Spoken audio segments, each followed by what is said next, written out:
Hi, ഞങ്ങളിന്ന് പോയത് ഇരിങ്ങോൾക്കാവിലോട്ടാണ്. പെരുമ്പാവൂരിൽ നിന്നും 3 കിലോമീറ്റർ ദൂരെയാണ് ഇരിങ്ങോൾക്കാവ്. അപ്പോൾ രാവിലെ ഞങ്ങൾ വീട്ടിൽ നിന്നിറങ്ങി.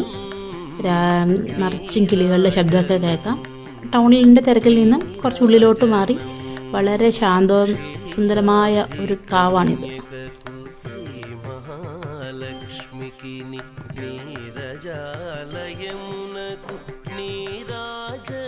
ഇതാണ് അതിൻ്റെ മെയിൻ ഗേറ്റ്.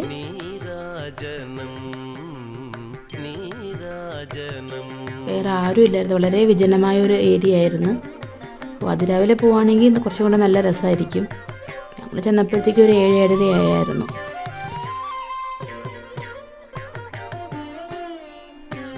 അവിടെ തന്നെ ഒരു ചെറിയൊരു കുളമൊക്കെ ഉണ്ട്.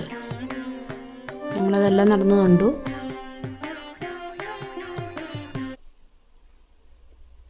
നിറച്ച് മരങ്ങളും കിളികളുടെ ശബ്ദവും നല്ല രസമാണത്. സന്ധ്യയ്ക്ക് വന്നാൽ കുറച്ചും കൂടെ രസമായിരിക്കും.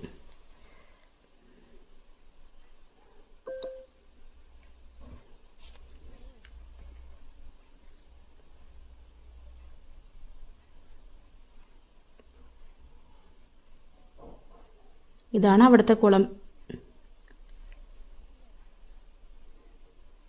പിന്നെ ഞങ്ങൾ നേരെ അമ്പലത്തിൽ ചെന്നു, അകത്ത് കയറി തൊഴുതു, വഴിപാടൊക്കെ കഴിച്ചു, പ്രസാദമൊക്കെ മേടിച്ചു. അങ്ങനെ ഞങ്ങൾ തിരിച്ചിറങ്ങി. പിന്നെ അമ്പലം കഴിഞ്ഞാൽ പിന്നെ ഒരു മസാല ദോശ കഴിക്കണം എന്നാണല്ലോ. ഒരു മസാല ദോശ കഴിച്ചാലാണ് ഒരു ഫിനിഷിങ് കിട്ടുള്ളൂ. അങ്ങനെ ഞങ്ങളെല്ലാം മസാല ദോശ കഴിച്ച് തിരിച്ചിറങ്ങി.